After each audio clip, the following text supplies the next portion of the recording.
talaga hong siksikan. So, importanteng alam natin hanggang kailan po at ano nga yung gagawin din ng mga authority po natin para maibsan yung imbudo, yung sobrang choke ng traffic para po sa ating mga kababayan nagdadaan dyan. Alright, ito.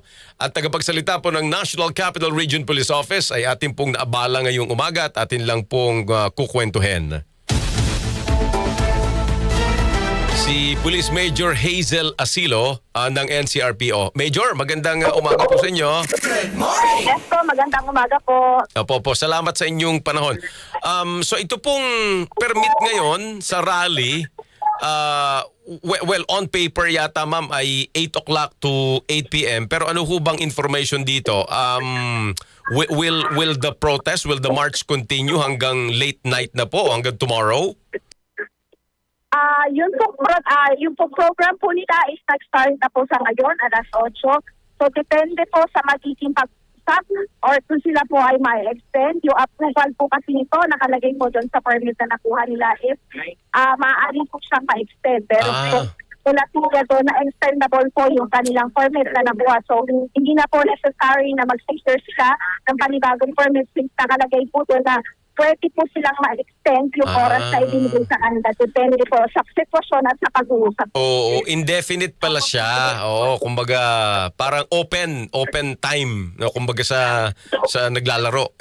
Open time. Tama po, kumbaga sa computer shop po, open time po. Depende po kung sa bata nga po sa computer shop, pag pagulo kayo, pauuwi na kayo. Pero kung hindi naman po, pwede nyo ituloy. Alright, sige po. Ma'am, so yung ito lang muna, no, bago ako mag-backtrack ng konti doon sa nangyari ho kahapon, making sense. Pero yung ngayon, ano po yung latest na napag-usapan between you sa PNP at saka po yung organizer? Sa report po kanina ng aming reporter, si Chelsea, parang meron ng ugnayan doon po sa pag-aalis ng mga bus na nagpapa-traffic din somehow. Ano po ang latest na usapan, Major?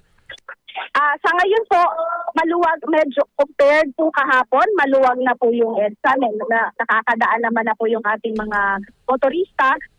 Ang ina-adjust na lang po natin ngayon as is i-move po yung nakaharang pa na bus dun sa EDSA. Meron po kasi, kumbaga yung kalahating part po niya ay nakaumang pa dito sa EDSA. So ito po yung pinag-uusapan natin na ma-i-adjust po para po mas lumuwag po yung kalsada. Opo. At kumbaga, mga anong oras po yun kaya? Major, may nasabi ba kung mga kailan po yan?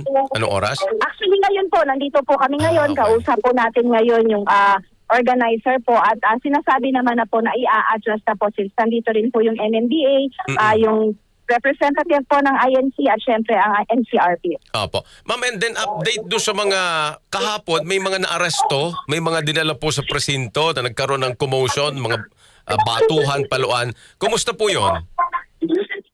Sa ngayon po yung pong ating mga arrested ay verify po natin sila kung na-release na po yung arrested natin since na-identify pa po natin kung saang mga grupo po sila kabilang. Ganon din po yung ating mga injured naman po natin is i-check pa rin po natin kung still confined po sila sa PNPGH or pwede na po silang ma-release ngayong araw na ito. Sa initial info mo, Major, ay mga miyembro ho talaga ito ng INC o may mga napahalo na release na? Wala pa po tayong confirmation kung sila po ay mga members ng INC or ibang grupo po. Opo. And we still maintain, Major, yung estimate po natin na nasa 100,000 members ang posibleng sumali ngayon?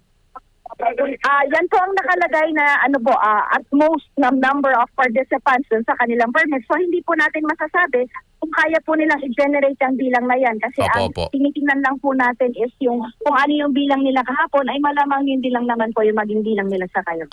Opo. Kasi ang isa pong kung ganyan karami, ma'am, kasi kahapon, maski yung southbound, nabalahaw yung mga supposedly ay maluwag naman na southbound. At sa mga naunang balita, sabi ninyo, pipigilin nyo na yung mga doon pupunta sa southbound, di po ba? Ano bang magiging arrangement po niyan, ma'am? Parang itataboy na ho yung papunta doon sa southbound na lang? Sa northbound? Yung southbound po natin ay maluwag na. Kung kahapon po naging parking po ng mga nag-join dito sa program natin, yung mga nasa 2 or 3 lane ng ating northbound and southbound. Ngayon po, wala na pong nakaharang, wala na pong nakapark dun sa ating southbound. Yung pong nasa northbound na lang po natin, inaayos na po natin ngayon at nilalagay na po sila sa tamang pwesto yung mga nakapark po na sasakyan ginamit ng mga nandito po sa programa. At bawal na silang pumarada dyan, ano ho? Meron lamang po silang pinagbigyan po sila ng isa or dalawang lane kung saan po sila pwedeng maglagay ng parking nila. Pero as much as possible po, i-clear po natin yung EDSA para sa mga motorista. Okay. Sige. Major, sige. Salamat po yung sitwasyon ngayon. At least nabigyan po kami ngayon ng kasalukuyan. Yung kahapon po, ang ibang tanong sa akin ng ibang mga nagme-message, so kung walang permit, yung kahapon, ano ito, may violation?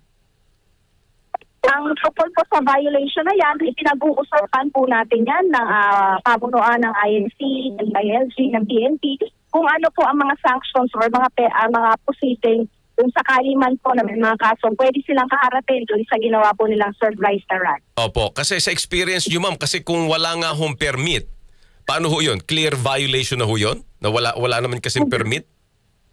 Hindi naman po na sinasabi na pag walang permit ay violation na po since meron tayong BP 880 o yung Public Assembly Act natin na hindi naman po requirement. Kumbaga po sa atin po, sumunod po tayo sa direktiba ng DILG na kahapon na i-maintain po natin, hindi po natin sila i-disperse, panatilihin po natin yung maximum tolerance. At kung sakali man po na magkaroon ng kaguluhan, saka lamang po natin i-implement yung pag-disperse po sa kanila. Ayun. So kahapon din ho, parang ang tanong nung iba, kung wala palang permit, bakit at totoo bang talagang nabigla ho ang lahat? Ito ba'y, kumbaga yun din ho ang damdamin ng PNP sa NCRPO, Major, na nabigla ho kayo doon sa pagtitipo na yon?